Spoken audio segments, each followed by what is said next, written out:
दोस्तों, हमारे YouTube channel मार्गदर्शन ज्ञान में आप सबका हार्दिक स्वागत है। पौराणिक कथा के अनुसार प्राचीन समय की बात है। एक बार एक गांव में एक गरीब ब्राह्मण रहता था। वह ब्राह्मण नियमित तौर पर भगवान विष्णु का पूजन किया करता था। एक दिन उसकी पूजा से प्रसन्न होकर भगवान विष्णु ने उसे दर्शन दिए और उससे अपनी मनोकामना मांगने को कहा।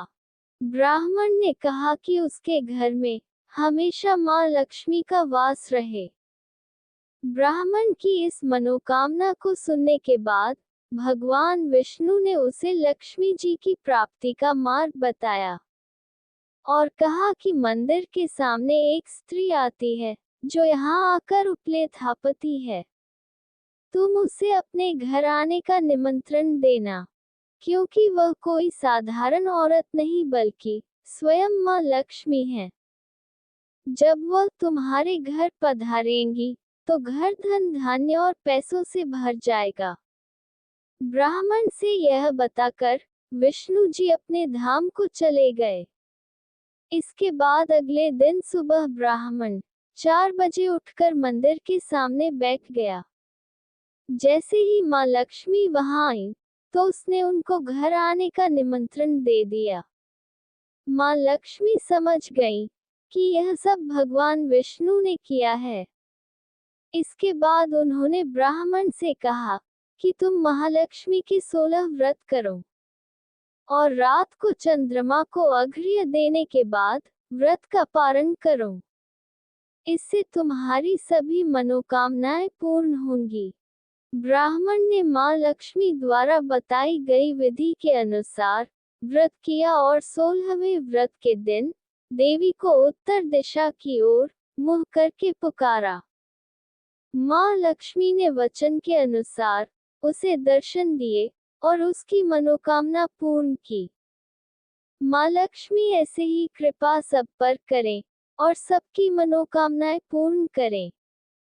ऐसे ही इस कथानुसार किसी नगर में एक साहूकार रहता था। उसकी एक बेटी थी। वह रोजाना घर के सामने लगे पीपल के पेड़ पर जल चढ़ाती थी। उस पीपल में लक्ष्मी जी का वास था। एक दिन उसी पीपल के पेड़ से लक्ष्मी जी प्रकट हो गई और साहूकार की बेटी से बोली, मैं तुझसे बहुत प्रसन्न हूँ, इसलिए तुझे सहेली बनाना चाहती हूँ।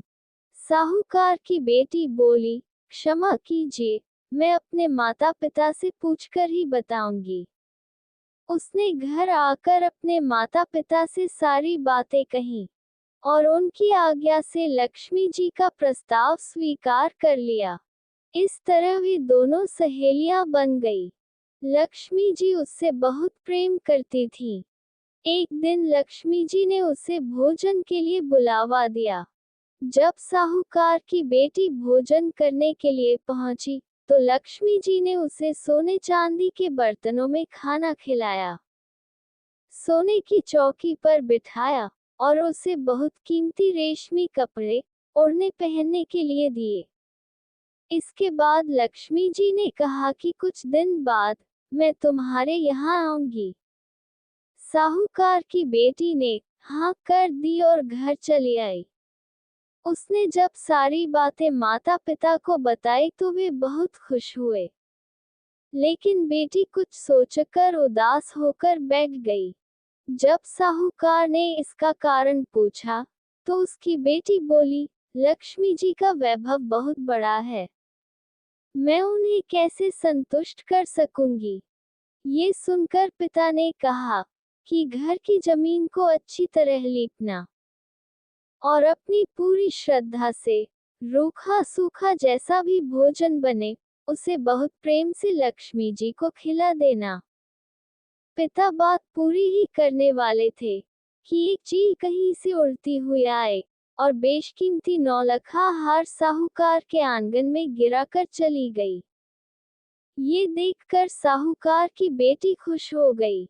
उसने पिता की बात मानी और अपने घर को सुंदर तरीके से सजाया, जमीन की सफाई लिपाई की, चील ने जो हार उनके घर में गिराया था, उसे बेचकर लक्ष्मी जी के लिए अच्छे भोजन का इंतजाम किया। उन्होंने सोने की चौकी और रेशमी दुशाला खरीदा। जब लक्ष्मी जी घर आए, तो साहूकार की बेटी ने उन्हें सोने की चौकी पर बैठने को कहा। इस पर लक्ष्मी जी ने कहा, इस पर तो राजा रानी बैठते हैं। इतना कहकर वह साफ जमीन पर ही आसन बिछाकर बैठ गई और बहुत प्रेम से भोजन किया। लक्ष्मी जी साहूकार के सपरिवार के आदर सत्कार से बहुत खुश हुई और उनका घर सुख संपत्ति से भर गई। साहूकार का परिवार सुखी संपन्न रहने लगा। हे लक्ष्मी माता, जिस तरह आपने साहूकार के परिवार पर अपनी कृपा बरसाए, उसी तरह सबके घरों को सुख संपत्ति से भर देना। लक्ष्मी माता की जय।